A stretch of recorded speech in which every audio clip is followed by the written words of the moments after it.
Oke guys, selamat petang. Kita menerbang di Sungai Rambah guys, dekat Teluk Kerang. So kita dah ada satu hasil tadi, ikan sembilang. Kita teruskan perjuangan kita pada hari ini. Stay tune guys.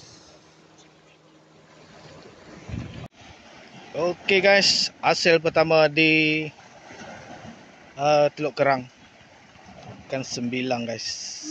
Oke, stay tune.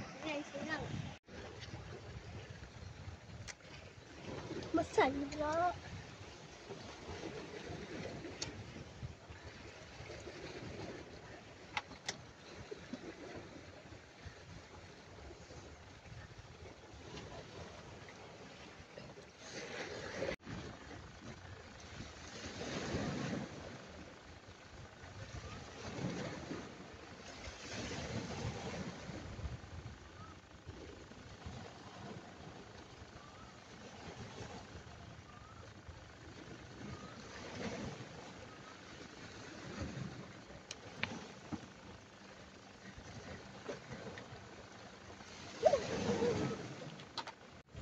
Inilah suasana di tebingan Sungai Rambah.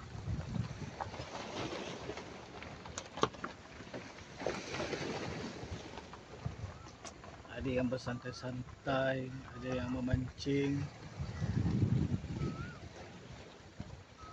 So, belum ada lagi tarikan selepas kita mendaratkan ikan sembilang tadi guys.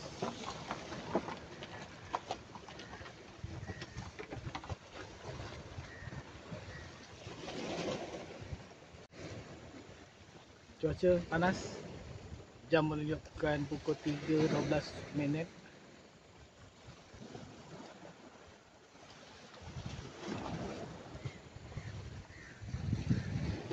Nanti kita akan update kalau ada apa-apa yang berlaku pada jualan kita guys.